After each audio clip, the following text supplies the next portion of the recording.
Tengo solo una vida que pronto pasará, y solo lo que hice por Dios permanecerá.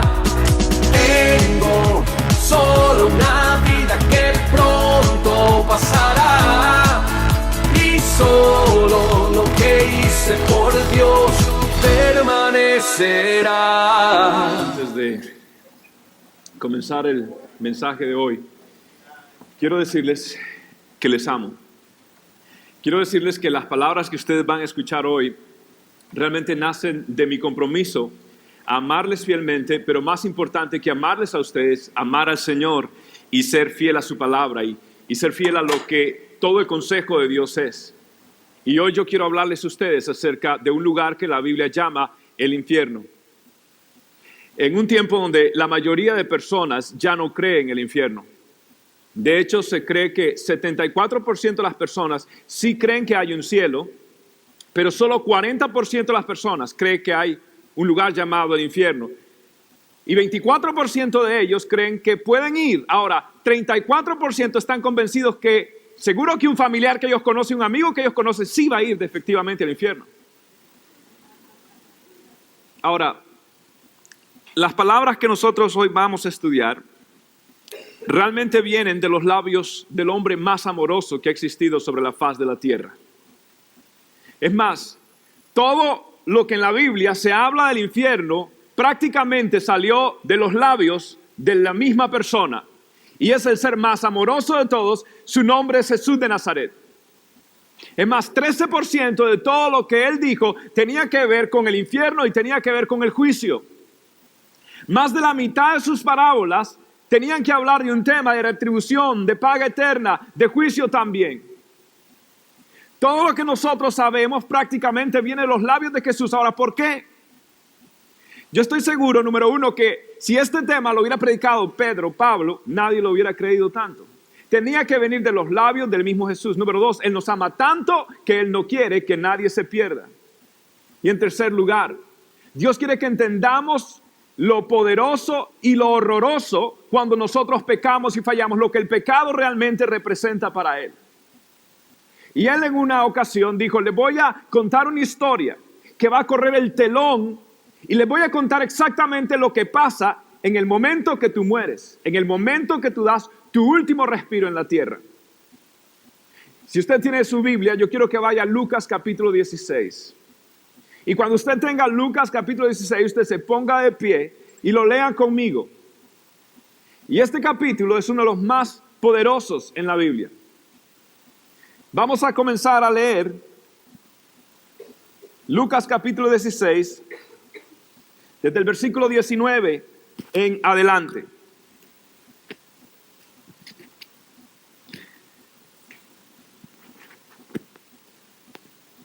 La palabra de Dios dice: había un hombre rico que se vestía lujosamente y daba espléndidos banquetes todos los días.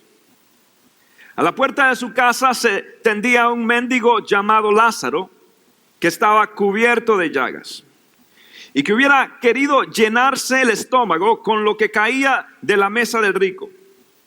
Hasta los perros se acercaban y le lamían las llagas. Resulta que murió el mendigo, y los ángeles se lo llevaron para que estuviera al lado de Abraham. También murió el rico, y lo sepultaron. En el infierno, en medio de sus tormentos, el rico levantó los ojos y vio de lejos a Abraham y a Lázaro junto a él. Así que alzó la voz y los llamó: Padre Abraham, ten compasión de mí y manda a Lázaro que moje la punta del dedo en agua y me refresque la lengua, porque estoy sufriendo mucho en este fuego. Pero Abraham le contestó: hijo, recuerda que durante tu vida te fue muy bien, mientras que a Lázaro le fue muy mal. Pero ahora a él le toca recibir consuelo aquí y a ti sufrir terriblemente. Además de eso, hay un gran abismo entre nosotros y ustedes. De modo que los que quieran pasar de aquí para allá no pueden, ni tampoco pueden los de allá para acá. Él respondió: entonces te ruego, Padre, que mandes a Lázaro a la casa de mi padre, para que advierta a mis 5 hermanos, y no vengan ellos también a este lugar de tormento. Pero Abraham le contestó: ya tienen a Moisés y a los profetas, que les hagan caso a ellos. No le harán caso, padre Abraham, replicó el rico. En cambio, si les presentara uno de entre los muertos, entonces sí se arrepentirían. Abraham le dijo: si no le hacen caso a Moisés y a los profetas, tampoco se convencerán, aunque alguien se levante de entre los muertos. Puede tomar asiento. Esta es la historia. La historia que hay 2 personajes. Uno es catalogado como un hombre rico. Este hombre rico, dice la Reina Valera, la versión de la Biblia antigua, que estaba vestido por lo general de púrpura. Ahora, la púrpura en aquellos tiempos era muy difícil adquirirla. De hecho, habían unos pequeños caracolitos, y lo que tenían estos caracolitos en su conchita, valga la redundancia, era precisamente bastante púrpura, un color fuerte. Entonces lo que tenían que hacer aquellos diseñadores era moler muchísimos de esos caracolitos para poder sacar una tinta que pudiera teñir, valga la redundancia, a todos estos vestidos. Entonces la persona que se vestía de púrpura realmente era una persona que tenía la mejor ropa, era una persona que tenía la ropa más cara, de diseñadores, de marca. Este rico, créame que no compraba ropa ni en Marshalls ni en Ross.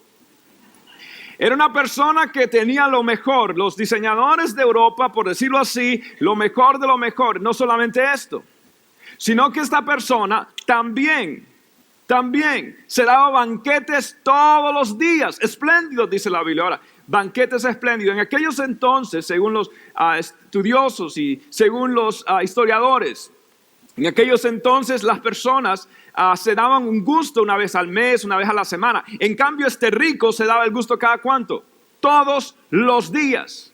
O sea, esta persona realmente era una persona adinerada. En cambio, vemos a Lázaro. Lázaro estaba vestido ¿de qué? De llagas. Aún los perros le lamían, algo realmente horripilante para un judío, sabiendo que los perros en aquel entonces eran considerados animales inmundos. Lázaro estaba en lo peor de lo peor. Lázaro estaba en una situación caótica y crítica, y anhelaba que aunque sea una migaja cayese para pelearse con los perros por esas migajas. Ahora, hubo algo tremendo. Hubo algo que puso a los 2 al mismo nivel, y es la muerte. La muerte llegó y murió aquel hombre rico y murió Lázaro a la misma vez. Y Jesús luego cuenta la historia diciendo que Lázaro estaba ahora en el cielo. Ahora, esto era chocante para las mentes religiosas de aquel entonces, donde ellos estimaban que una persona que tenía dinero y que estaba saludable era evidencia de una vida bendecida y aprobada por Dios. No mucho ha cambiado. Hay personas que todavía siguen creyendo eso. Sin embargo, Jesús dice que ahora es Lázaro. Cuando muere Lázaro, la Biblia ni dice qué hicieron con él. Lo más probable es que tiraron su cuerpo.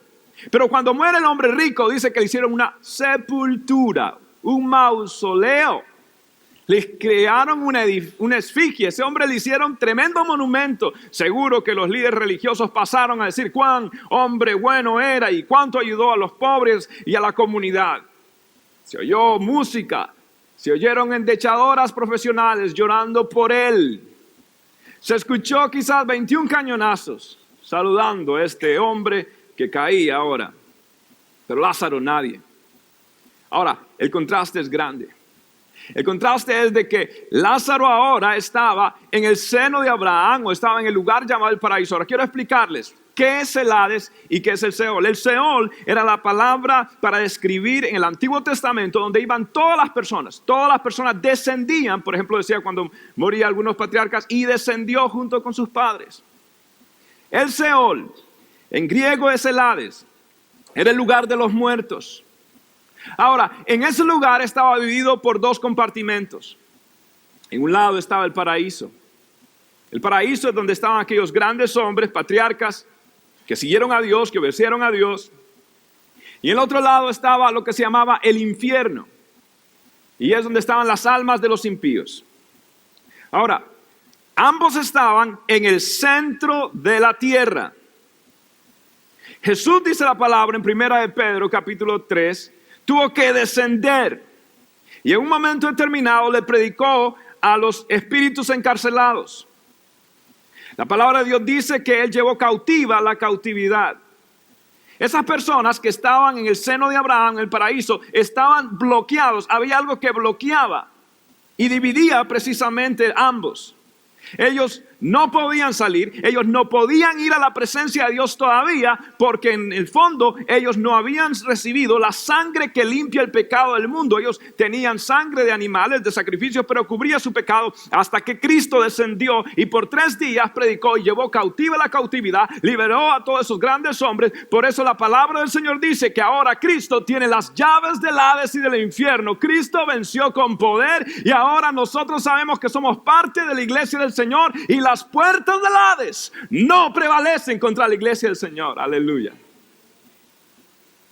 Ahora, esto ha cambiado. Después de que Cristo resucitó, cada creyente va a la presencia del Señor. Usted muere y usted directamente va a la presencia de Dios. Y ya ahora el paraíso no está en el centro de la tierra, sino que está en el cielo, en un lugar especial, aguardando la manifestación gloriosa de los hijos del Señor y la aparición gloriosa de nuestro Salvador. Ahora es diferente. Podemos confiar que si usted muere hoy y usted conoce a Cristo Jesús, usted va directamente al cielo. Pero el infierno, ¿saben ustedes que todavía permanece allá abajo? Todavía está allí. Ahora, yo voy a tratar de responder a 5 preguntas basadas en la historia que acabamos de leer. Y una de las preguntas que más me hacen las personas es: pastor, ¿qué sucede después de que yo muera? ¿Qué sucede? La Biblia dice en Hebreos capítulo 9, versículo 27. Y así como está establecido que los seres humanos mueran, ¿cuánto? Una vez. Y después que viene el juicio. Mire, hay diferentes posturas. Hay postura del naturalista. El naturalista dice que una vez que el organismo deje de funcionar, pues el hombre deja de existir. Está el naturalista. También está el universalista, aquella persona que tiene conceptos erróneos teológicos donde dice que toda persona va a ser salva. Están las personas que creen, sobre todo en religiones orientales, que no es cuestión de dejar de existir, sino de volver a nacer en un proceso completo de reencarnación constante toda una vida, hasta llegar al nirvana, la perfección. Ahora, está otro concepto que es el de aniquilación. En otras palabras, el cristiano sí va al paraíso, pero una vez que el impío, el que no conoce al Señor, muere, queda literalmente deja de existir, está aniquilado. La quinta postura surge más o menos en los años medievales, cuando la iglesia popular tradicional católica de aquel entonces dice que hay un lugar de enseñanza educativa redentiva llamado el purgatorio. Que después de un tiempo que usted pase en el purgatorio, después de que algunas peticiones se hagan y se paguen algunas misas, valga la redundancia, la persona puede salir. De hecho, ellos creían que aún los infantes iban a un cierto estado de limbo. Y de allí surge la doctrina de los bautismos de infantes, para sacarlos de ahí, pero para que por lo menos entren o estén en el purgatorio. Ahora, ninguna de estas posturas es real. Ninguna de estas posturas tiene base bíblica. La Biblia dice que es necesario que el hombre muera una vez y después el juicio. La Biblia dice que hay solo 2 lugares que usted puede ir después de que muera: un cielo de gloria o un infierno tormentoso. Y usted tiene la decisión. Usted es el que decide cómo y cuándo usted va a decir: Señor, me rindo a tu mensaje, me rindo a ti, yo me entrego a tu palabra. Dios, yo estoy aquí para entregar mi corazón a ti. Romanos capítulo 2, versículos 5 al 8, dice estas palabras: pero por tu obstinación y por tu corazón empedernido, sigues acumulando castigo contra ti mismo para el día de la ira, cuando Dios revelará su justo juicio. Porque Dios pagará a cada uno según lo que merezcan sus obras. Él dará vida eterna a los que, perseverando en las buenas obras, buscan gloria, honor e inmortalidad. Pero los que por egoísmo rechazan la verdad para aferrarse a la maldad, recibirán el gran castigo de Dios. Esto es tremendo. Yo quiero que sepa que 10 de cada 10 personas experimentan la muerte. Me ha tocado hacer muchos funerales. Quizás yo haga el funeral de algunos de ustedes. El día que tú mueras va a ser un evento especial. Tú eres un espíritu que tiene un alma que vive en un cuerpo. Y tú eres un ser espiritual, no que tiene experiencias humanas. Usted es un ser, escuche, usted no es un ser humano que tiene experiencias espirituales con en la iglesia. Usted es un ser espiritual que tiene experiencia humana mientras vive en esta tierra. Y usted tiene que decidir en este mundo vivir bajo las prioridades de Dios, bajo el orden de Dios, bajo las leyes de Dios, bajo la gracia del Señor. Y el día que usted, su cuerpo quede y muera, fallezca, su espíritu y su alma se desprenden de su cuerpo. Y usted va a caminar por el umbral de la eternidad. Y usted va a tener un destino ya decidido. Ya decidido. Ya es muy tarde para orar. Ya es muy tarde para clamar. Oh, cuánto añorarían las personas que están en el infierno ir una vez más a la iglesia. Si tuvieran una segunda oportunidad, nunca se perderían un domingo un mensaje. Oh, cuánto añoran un sermón más, aunque sea largo como los que predica el pastor. Pero ahora es demasiado tarde. Y ahora su decisión ha sido tomada. Yo quiero que usted sepa que esto es lo que sucede después de que usted muere. Ahora, hay una pregunta que se me hace constantemente. Y la pregunta, pastor, es: ¿cómo es el infierno? ¿Cómo es el infierno? Yo quiero que usted sepa que el infierno es real. Diga conmigo, el infierno es real. Lucas 16, 23 dice: en el infierno, en medio de sus tormentos, el rico levantó los ojos y vio de lejos a Abraham, a Lázaro, junto con ¿quién? Con él, junto a él. Ahora, yo quiero que sepa esto. El hombre tiene sentido cognitivo. Él sabe dónde está, él sabe que hay una distancia, él reconoce personas. Esa persona, en otras palabras, está en un lugar geográfico que él puede identificar, y la distancia que está hacia donde está Lázaro, él sabe que está en un lugar real. Jesús dijo a través de su ministerio 38 parábolas. Pero en ninguna de esas parábolas Jesús mencionó nombres propios. Nunca dijo del hijo pródigo, nunca dijo de los 2 cimientos, de la oveja perdida, de la moneda perdida, de los diferentes terrenos, la semilla. Muchas parábolas, nunca dijo nombres propios. Ahora en esta historia él menciona a Lázaro y a Abraham, dando a entender que esta historia es una historia real. El infierno es un lugar real.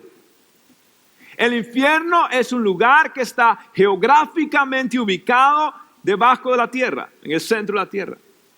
Es un lugar real, no es un estado, como vamos a ver. Ahora, ¿qué más es el infierno, pastor? El infierno no solamente es real, es un lugar experimental. Usted va a experimentar sensaciones si usted no conoce a Jesús. Lucas 16, versículo 23 y 24 reza de esta forma: así que alzó la voz y lo llamó: Padre Abraham, ten compasión de mí y manda a Lázaro que moje la punta del dedo en agua y me refresque la lengua, porque estoy sufriendo mucho en este fuego. Mira lo que dice Mateo 25:30. Y al siervo inútil, echarle en las tinieblas de afuera. Allí será el lloro y el crujir de dientes. Por muchos tiempos se debatió acerca de la experiencia del infierno. De los primeros proponentes fue un teólogo llamado Jerónimo. Jerónimo decía que la experiencia era más que todo corporativa o corporal o física, por los tormentos, por las llamas y demás. Pero luego vino otro hombre llamado Orígenes, apoyado por otro llamado Horacio, que decía que era una experiencia espiritual, realmente emocional, por la distancia, al estar separado de Dios, experimentaba cierta, por decirlo así, tortura psicológica, emocional, almática. Pero más adelante vino otro hombre llamado Agustín. Y este hombre realmente dijo exactamente, no solamente es corporal o emocional, espiritual, es realmente todas esas cosas a la vez. Es todas esas cosas a la vez. Este hombre dice la palabra de Dios que tuvo sed. Tuvo sed. Experimentó físicamente. De alguna forma Dios va a dar un cuerpo que pueda experimentar el dolor físico. Y este hombre experimentó sed. Es más, pidió que Lázaro viniese, aunque sea, pudiese poner la punta de su dedo en agua y poder remojar un poco la lengua. Usted dirá, esto parece ridículo, no pidió 5 litros de agua, no pidió un tanque o una botella incluso, sino aunque sea algo tan efímero, mínimo. ¿Por qué? Porque el dolor era tan grande, la desesperación era tan grande, que él lo que sea podía traer cierto alivio a su alma. Tuvo sed. En el cielo, la palabra de Dios dice que vamos a poder comer. En el cielo vamos a poder hacer tantas cosas. Yo me imagino que también el infierno da a entender que este cuerpo puede experimentar sed y ¿por qué no hambre? Puede ser. Es un comentario aparte. ¿Será que se necesitará dormir? Y el cuerpo está cansado, no hay descanso, no hay sed, no hay agua, no hay comida. Y es no solamente eso, lo peor, y aquí está no solamente lo físico, aquí está precisamente lo emocional. Este hombre, dice la palabra del Señor, que estaba solo. Ahí no vemos amigos o conocidos. Él estaba solo. El infierno es un lugar solitario, contrario a la opinión de Hollywood, que el infierno, ahí está el diablo con sus demonios, riéndose y los amigos están de parranda y están teniendo un buen tiempo. Eso es mentira, eso es una creación de Hollywood, es una caricatura para tratar de mermar la severidad del castigo eterno. No, estaba solo. La Biblia dice que le echaron en las tinieblas al siervo inútil, en las tinieblas. Una densidad profunda, una tiniebla que hasta se siente. Una tiniebla, recuerde algo, Dios es luz. Y en el infierno no está Dios. Por lo tanto, tiene que reinar la oscuridad. Usted será separado de su familia, separado de todos. Usted será completamente aislado y habrá tinieblas y lo único que puede haber allí es dolor. Es emocionalmente tortuoso, físicamente horrible. Y ese es precisamente el lugar. Hay una tortura emocional, hay una tortura corporal. Estoy seguro que ellos ahora anhelan poder tener la oportunidad que usted y yo tenemos de escuchar la palabra de Dios. Y mire hermano, mire amado hermano, este mensaje debe afirmar a usted la importancia, la prioridad, la realidad de la eternidad. Debe afirmar su corazón de que usted vive bajo los parámetros no del mundo, sino los parámetros de Dios. Y que usted acumula riquezas allá, más allá del sol, donde la polilla ni el orín corrompen. Que ahora usted vive bajo la embajada del cielo. Ahora usted es un embajador. Ahora usted representa los poderes del siglo venidero. Y ahora usted camina bajo otras prioridades. Y tiene que ser manifestado en su estilo de vida. Ok, pastor, entonces es real, es experimental. ¿Cuánto tiempo dura, pastor? En tercer lugar, es eternal. Es eternal. La palabra del Señor dice en Apocalipsis 20, versículo 10. Y el diablo que los engañaba fue lanzado en el lago de fuego y azufre, donde está la bestia y el falso profeta. Y serán atormentados día y noche por los siglos de los siglos. Diga conmigo, día y noche por los siglos de los siglos. ¿Dónde? Donde su gusano no muere y el fuego no se apaga. Dice Marcos 9, 48. Esto es tremendo. No hay tránsito entre el infierno y el paraíso. Ya en ese lugar no hay amnistía ni perdón presidencial siquiera. Ya es demasiado tarde para orar, ya es demasiado tarde para clamar. Ya es demasiado tarde. Este hombre incluso le pidió a Dios que enviara a Lázaro a predicarle a su familia. En otras palabras, este hombre se recordó de su familia y desarrolló un espíritu misionero, creo yo, en ese momento para poder rescatar a su familia. Y se recordó quién era Lázaro y se recordó quién era su familia. Quiero decirle algo, en el infierno no hay Alzheimer's. La gente recuerda fotográficamente todo. Y cuando una persona muere, en ese momento vendrá como una película toda tu vida. Y en ese momento no hay peor infierno, decía Spurgeon, que el que tiene una ventana a la gloria. Saber lo que pudiste haber hecho, saber que pudiste haber corrido a la iglesia, saber que pudiste haber servido a Cristo, saber que pudiste haberle dado lo mejor al Señor, saber que pudiste haber aceptado a Cristo y lo negaste, te endureciste y te dejaste embolatar por todo el sistema consumista de este mundo. Será muy tarde. Y durará toda una vida. Toda una vida. Ahora, yo quiero que sepa algo. En el infierno, no todo el mundo sufre igual. Hay personas que tendrán mayor castigo, dice la palabra del Señor. Sí, si usted lee conmigo, Marcos 12, versículo 40, dice: se apoderan de los bienes de las viudas y a la vez hacen largas plegarias para impresionar a los demás. Estos recibirán ¿qué? Peor castigos. Esto es tremendo. No me diga que Hitler va a estar en el mismo nivel de tortura que los demás. Al igual que en el cielo, no todo mundo va a recibir la misma recompensa. Jesús siempre hablaba de talentos y que iba a dar más a aquellos que se esforzaban. Jesús hablaba de que había que acumular riquezas en el cielo. En el cielo todos tienen copas llenas, pero las copas no son del mismo tamaño. Hablo alegóricamente. Lo que quiero decir que igualmente en el infierno va a haber diferentes tipos de castigo. Diferentes formas. Ahora quiero que sepa que ninguno de los niveles es agradable. Nadie la tiene fácil. Muy bien, pastor. Ahora, yo sé que esto es difícil. Sé que lo que estoy diciendo no es fácil, pero escucha esto. Mi función es decirte la verdad. Tu función es tomar una decisión. No tomarla es darle la espalda a Dios. Mi función es decirte la verdad. Tu función es tomar una decisión. No tomarla es darle la espalda a Dios. Y esto es lo que Dios está advirtiendo. Esto es lo que viene.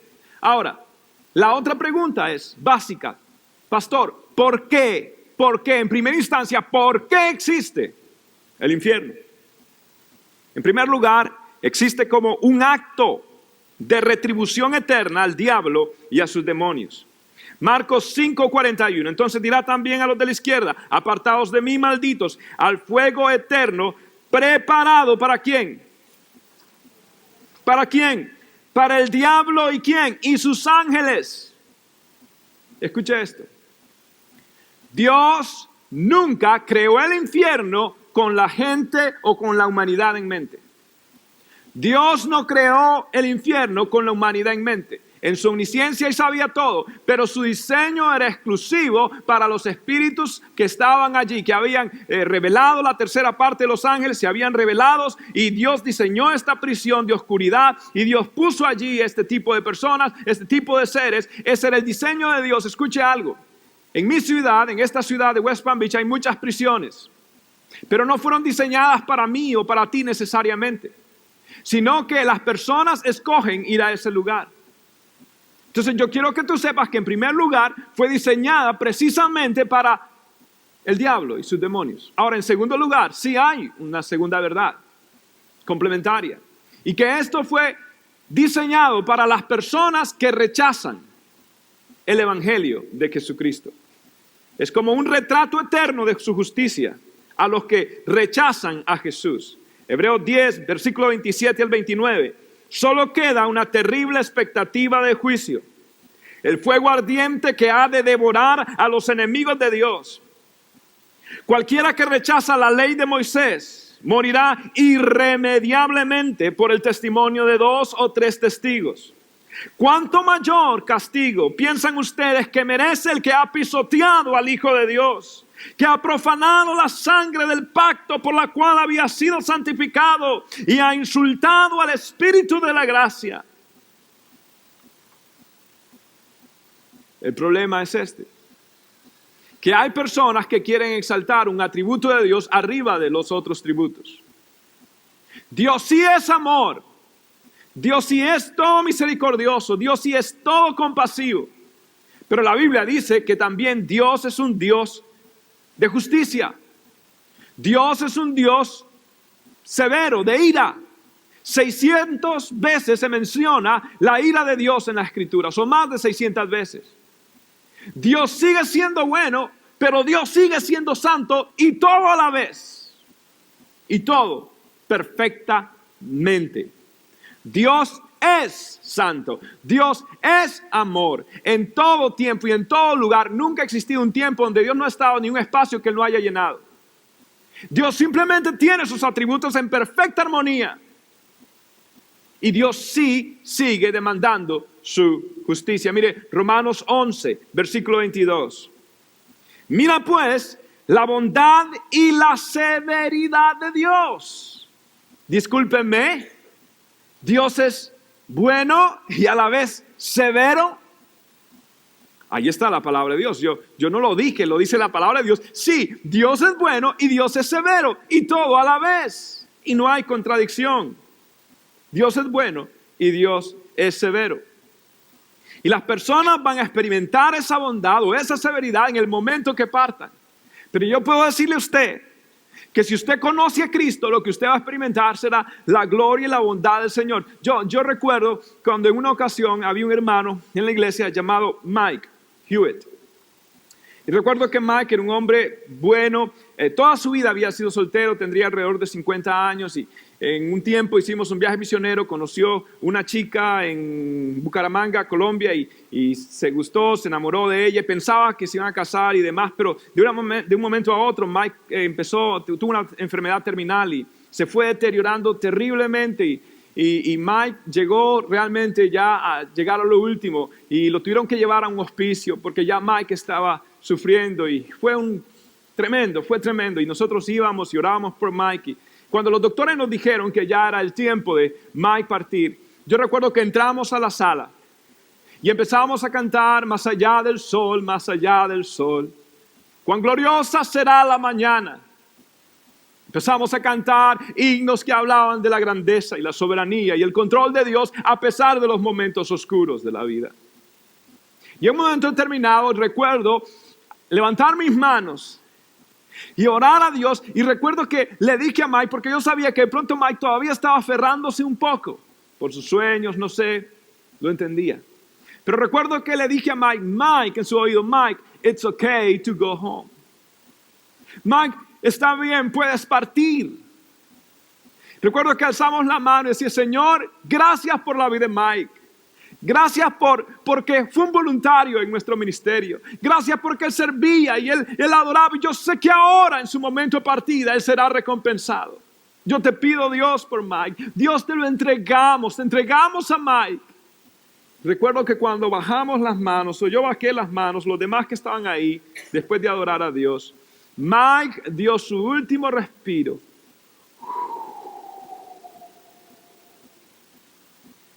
Es la exhalación más larga y profunda que usted hará en su vida.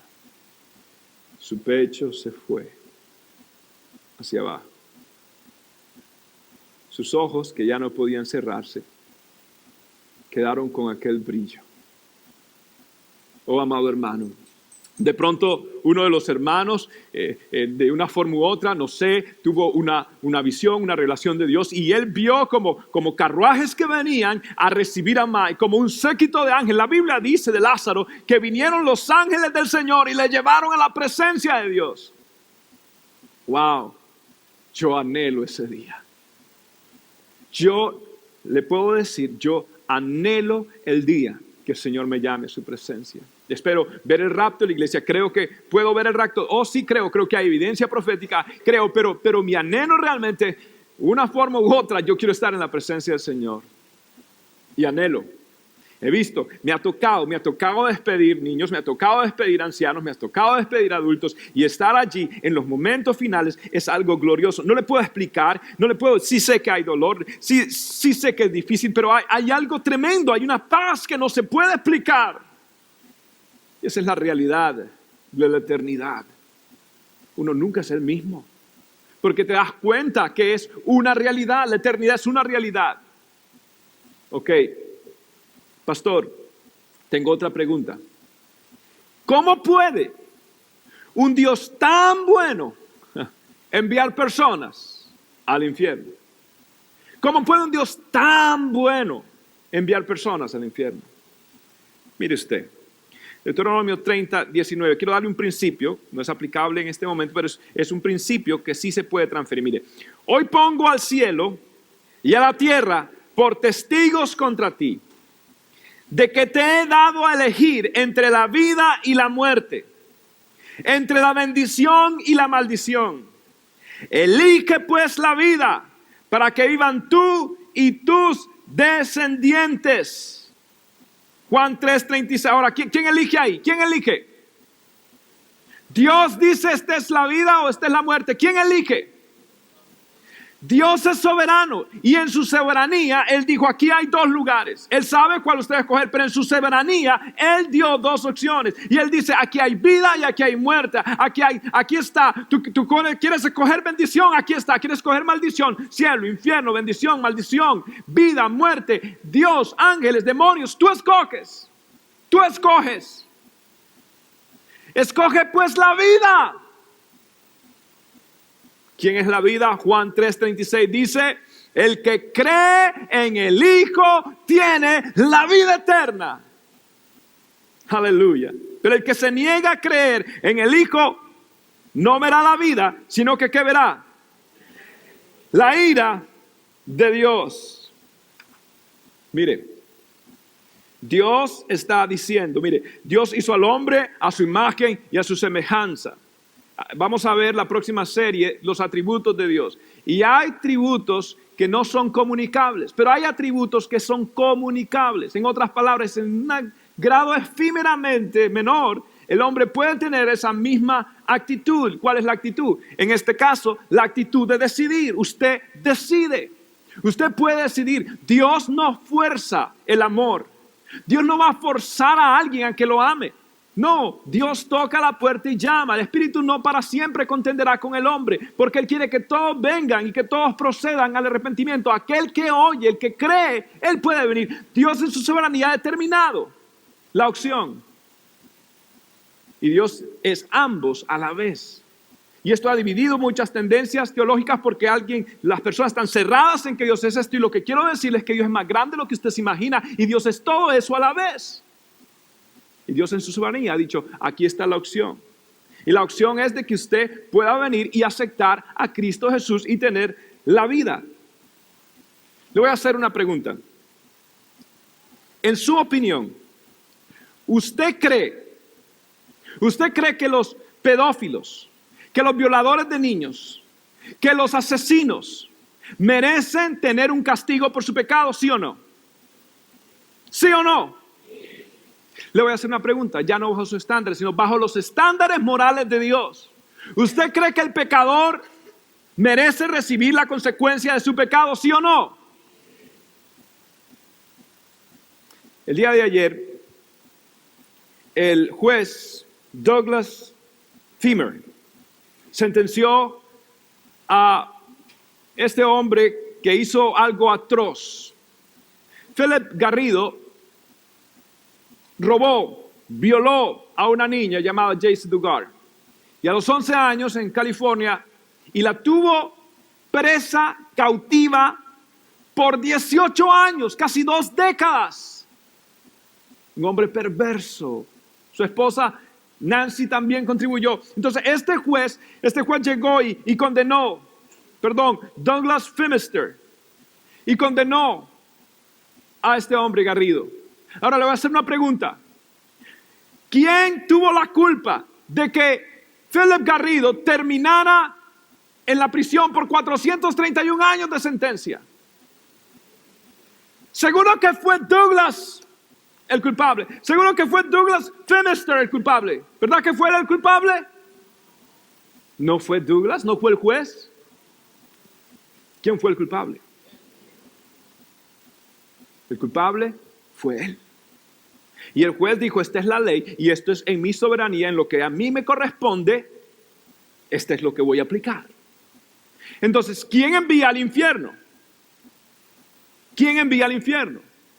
Dios sí da el edicto final, pero la actitud y el pecado de las personas son los que llevan a las personas al infierno. Escucha esto, las personas van al infierno no por determinación divina, sino por decisión personal. Y luego Dios toma y sella lo que esta persona decidió tomar. Dios sabe quién va a ser salvo, Dios sabe quién va a ir al infierno, Dios lo sabe todo, pero Dios ha dado una oportunidad. ¿Puede un Dios tan bueno enviar a alguien al infierno? ¿Quién decide? El pecador. El pecador está diciendo, yo decido ir al infierno al darle la espalda al mensaje de Jesucristo. Bien, pastor, por último, ¿quiénes entonces van al infierno?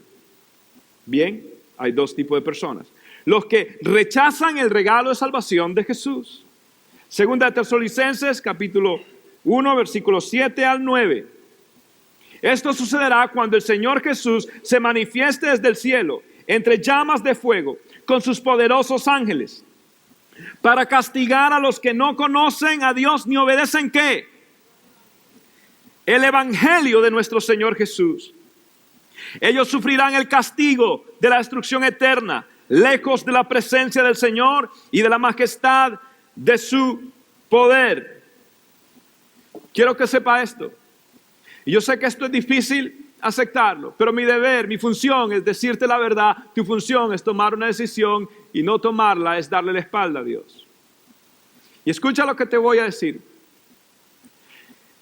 Muchas personas, aún predicadores, cuando los ponen frente a una pantalla o los entrevista una persona famosa y le pregunta, ¿será que yo me voy al infierno porque no conozco a Jesús? Y ellos son ambivalentes y dicen una cosa, cuentan una historia. Escuche esto. Pastor, ¿se van a ir las personas al infierno porque no conocen a Jesús? La respuesta es sí, sí, sí, para siempre sí, amén.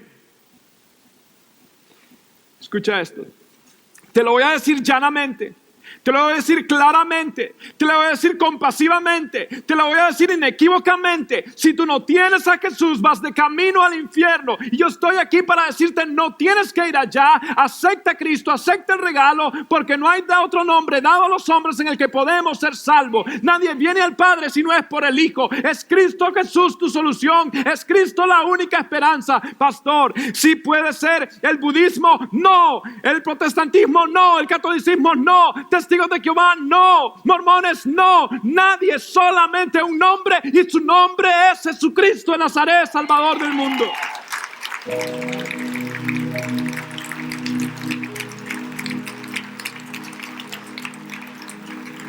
Solo uno murió por ti. Su nombre es Jesús. No fue María, fue Jesús. No fue Mahoma, fue Jesús. No fue ninguno de los grandes, no fue Joseph Smith, no, fue Jesús. No fue un estadista, no fue ningún libertador, ningún prócer, no, fue Jesús. No es ningún presidente, es Jesús, el único que dio su vida. Y nosotros, ¿sabe qué es injusto? Injusto es lo que nosotros hicimos. Injusto es que nosotros traicionamos a Dios, que le crucificaron, que le escupieron, que lo golpearon. Dios dio su bebé, lo más precioso, y nosotros lo mutilamos en una cruz. Eso es injusto. Y eso hace reservar nuestro lugar en el infierno, a menos que pidamos perdón a aquel que murió por nosotros y resucitó otra vez. Jesús de Nazaret, la piedra angular. El tema aquí central es más que el infierno y más que el cielo. El tema central es Jesús, Jesús, Jesús. Jesús. Por último, ¿quiénes son los que van al infierno, pastor? Aquellos que no están escritos en el libro de la vida. Yo quisiera que usted se ponga de pie conmigo y usted lea conmigo estas palabras y usted pueda guardarlas en su corazón. Apocalipsis capítulo 20, versículo 11 al 15. Dice la palabra del Señor. Luego vi un gran trono blanco y a alguien que estaba sentado en él. De su presencia huyeron la tierra y el cielo, sin dejar rastro alguno. Vi también a los muertos, grandes y pequeños, de pie delante del trono. Se abrieron unos libros y luego otro, que es el libro de la vida. Los muertos fueron juzgados según lo que habían hecho, conforme a lo que estaba escrito en los libros. El mar devolvió sus muertos, la muerte y el infierno devolvieron los suyos, y cada uno fue juzgado según lo que había hecho. La muerte y el infierno fueron arrojados al lago de fuego. Este lago de fuego es la muerte segunda, y aquel cuyo nombre no estaba escrito en el libro de la vida era arrojado al lago de fuego. Pastor, ¿por qué grita? Porque hay un edificio en llamas. ¿Por qué grita? Porque hay un carro que va a atropellar a alguien. ¿Por qué grita? Porque tengo que decirlo. Si la Biblia es verdad, si escuche esto, si no hay infierno, no hay Dios. Si no hay infierno, entonces tampoco hay cielo. Si no hay infierno, entonces la palabra de Dios es verdad. No es verdad. Y la palabra de Dios sí es verdad.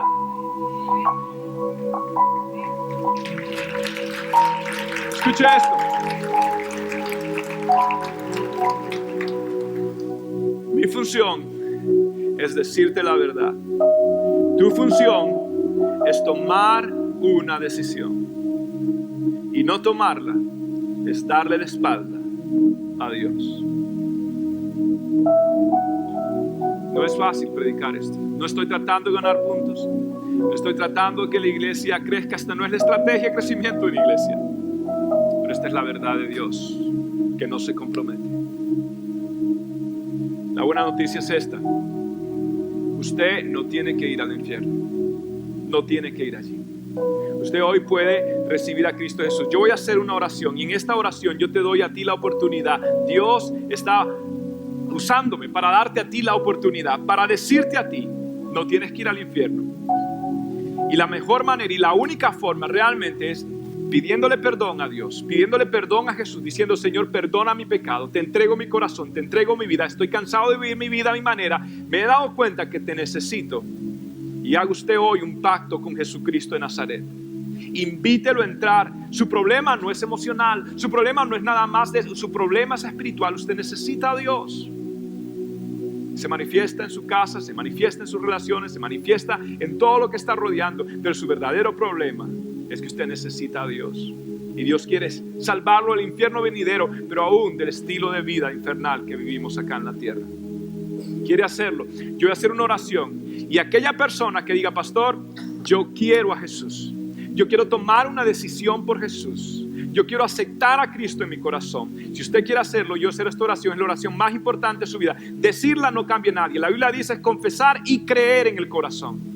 Si usted quiere hacer esa oración, yo la voy a hacer ahora. Cierre sus ojos, ahí donde está, todos ustedes que están en este recinto, cierren sus ojos, y aquellas personas que voluntariamente quieren hacer esta oración, ponerse a cuentas con Dios, repita después de mí estas palabras y diga: Señor Jesús, te entrego mi vida, te entrego mi destino eterno. Sé que te he fallado, sé que he pecado, y te pido perdón. Perdóname, Señor. Yo creo, diga: yo creo que Jesús murió por mí, que resucitó por mí, y hoy le entrego mi vida.